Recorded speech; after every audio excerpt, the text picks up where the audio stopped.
Load ഷെഡിംഗും power കട്ടും സാധാരണ ജീവിതത്തെ ശ്വാസം മുട്ടിച്ച കാലമായിരുന്നു മുമ്പുണ്ടായിരുന്നതെന്ന് വൈദ്യുതി വകുപ്പ് മന്ത്രി കെ കൃഷ്ണൻകുട്ടി.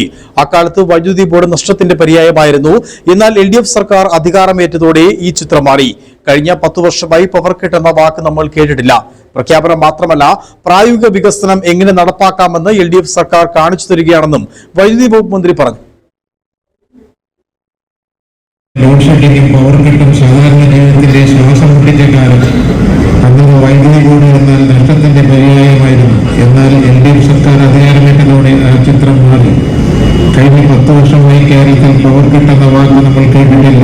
പ്രഖ്യാപനങ്ങൾക്കപ്പുറം പ്രായോഗികമായ വികസനം എങ്ങനെ നടപ്പാക്കാമെന്ന് ഈ സർക്കാർ കാണിച്ചു തരില്ല. കഴിഞ്ഞ 15 കേരളത്തിന്റെ വൈദ്യുതി മേഖലയെ ഉത്പാദന പ്രസരണ തരങ്ങളായി 25,800 കോടി രൂപയുടെ നിക്ഷേപമാണ് ഈ സർക്കാർ നടത്തുന്നത്. KSBയുടെ സാമ്പത്തിക ഭദ്രത ഉറപ്പാക്കാൻ സർക്കാർ നടത്തിയ ഇടപെടലുകൾ വിപ്ലവകരമാണ്. പവർ കട്ടും ലോഡ് ഷെഡിംഗും ഇല്ലാത്ത സമ്പൂർണ്ണ വൈദ്യുതീകരണം നടത്തുകയും ചെയ്ത സാഹചര്യത്തിൽ നാം അഭിമുഖീകരിക്കുന്ന ഏറ്റവും കാതലായ പ്രശ്നം വേനൽക്കാലത്തെ വൈദ്യുതി അടിയന്തരമായ ഉയർന്നു വരുന്ന ഡിമാൻഡാണ്. 2024 വേനലാണ് ഇതിന്റെ രൂക്ഷത നാം ഏറ്റവും കൂടുതൽ മനസ്സിലാക്കിയത്. സംസ്ഥാനത്തെ സാധാരണക്കാരുടെ ജീവിത നിലവാരം